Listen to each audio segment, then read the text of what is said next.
the objectives that they had in 1948 when they established the Egbe Ọmọ Odùduwà in Lagos. 3 points. Number one, to encourage, especially by means of scholarship, awards by the society, the pursuit of secondary and university education among Yoruba boys and girls. So they wanted to make sure that Yoruba boys and girls were educated, secondary school, university. Number two, to recognize and maintain the monarchical and other similar institutions of Yoruba land, to plan for their complete enlightenment and democratization.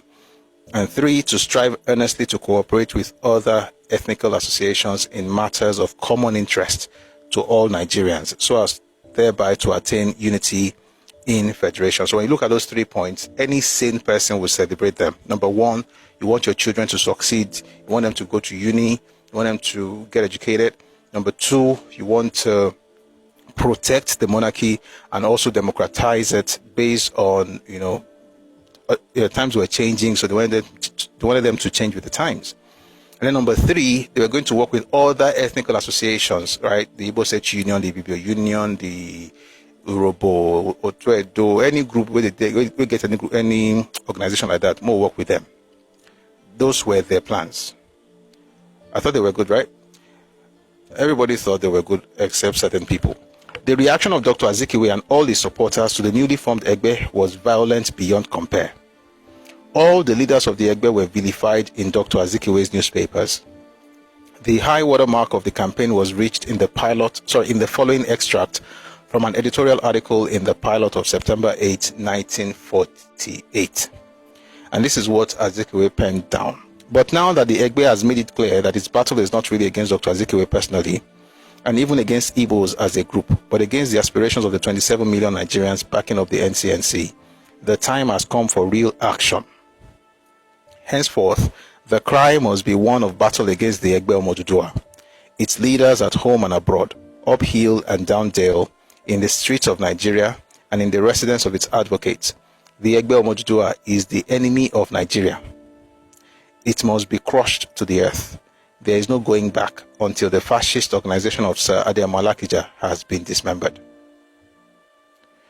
Again, this is a person who was leading the Ibo Federal Union. This is a person who was living in Yoruba land. This is a person who had his own organization and it was Yoga, but he hated the fact that the sons of the soil were having their own organization. Apart from the newspaper attacks, there were also physical assaults on the persons of the leaders of the Egbe and damage to the houses and other property of some of them. It was absolutely impossible on nationalist grounds to reconcile Dr. Azikiwe's insensate hostility to the Egbe with his presidentship of the Ibo Federal Union and his obvious condonation of the existence of a similar organization founded in the northern region in May 1948 and called Jamia Mutanen Arewa. While Azikiwe was against Egbe Ọmọ Odùduwà, he was the president of Ibo Federal Union, and he had no problem with the fact that the North also had their own socio-cultural organization. But we see Yoruba people must not have anything like that. Besides, in spite of his protestations to the contrary, by the way, this book was published in 1960. Azikiwe was alive. January of that year, he was Nigeria's Senate president. And by October, he became the Governor General of Nigeria. And he had 36 years to respond to this. And when he eventually did, in 1970, he didn't say anything of worth. And I have the book he wrote as well. The book is called My Odyssey. That's his own autobiography, but nothing much to, we'll read it if we have to, but it doesn't really address, he couldn't debunk this because this was published in his own papers. Another thing he published, by the way, before I read what he published, Papa said here that besides, in spite of his protestation to the contrary, Dr. Azikiwe was himself an unabashed Igbo jingoist.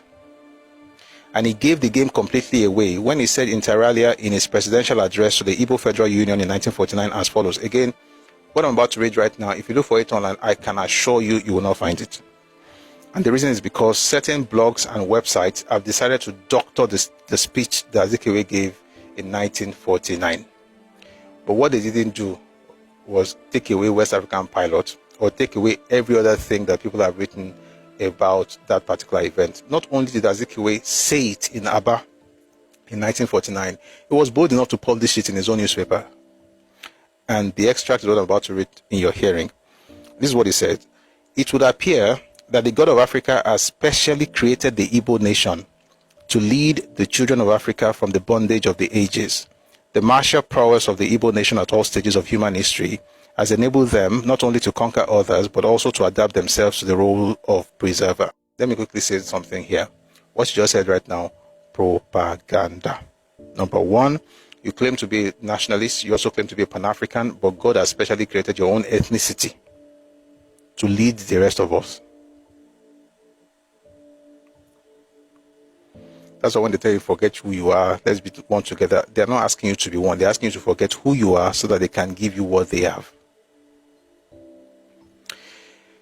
Is it bad to prop yourselves up? You can tell yourself that you are the best since sliced bread, but don't say that you are the best or the only one that can lead this group, and this other group should forget who they are, and we should all become one. So what you're really doing is that you're trying to recreate us in your own image and likeness, and you're not God.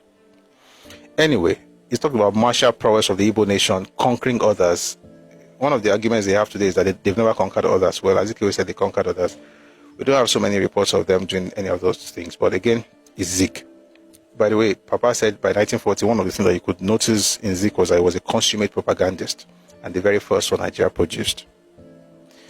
I don't know if that's good news or bad news, but it is what it is. Let's continue with Zik's statement. He says here, the Igbo nation cannot shirk its responsibility. Politically, you have seen with your own eyes how you were disenfranchised by the British. The Igbo nation has never been represented in the Executive Council. Economically, the Igbo nation has labored under onerous taxation measures without sufficient social amenities to justify same. We have been taxed without representation, and our contributions in taxes have been used to develop other areas out of proportion to the incidence of taxation in those areas. It would seem that the Igbo nation is becoming a victim of economic annihilation through a gradual but studied progress. Now, let me quickly say that everything he said now, not true. Number one, I read yesterday, I don't have to open it today, the statement by the Governor General of Nigeria in 1947, saying that the East contributed the least. I think it rhymes. East, least. I'm not sure. Anyway, in terms of revenue, they contributed the least, but they agitated the most.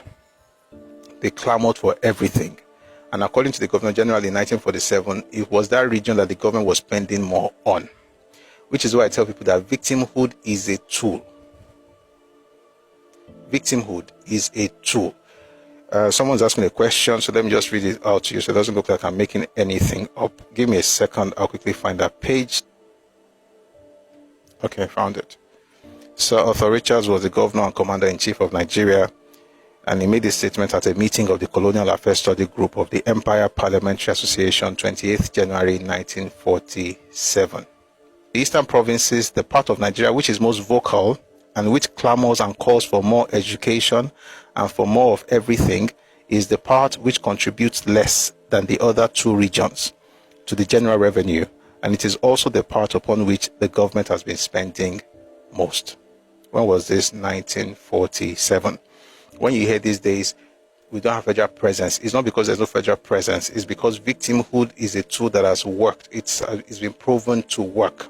So when I tell you hate me, then you are blackmailed into doing things that I want. Not because you hated me originally, but because that's my way of getting you to become malleable, I can twist you, I can use you, I can do anything with you because I just cry. See what you have done. So whenever you hear this victim narrative, it's because it's a weapon that has worked in the past, and that's why they keep wielding it. The day you gain information about the past is the day that weapon stops working. You'll still be compassionate, you'll be empathetic towards people, but you will not be easily blackmailed with sub stories. All right.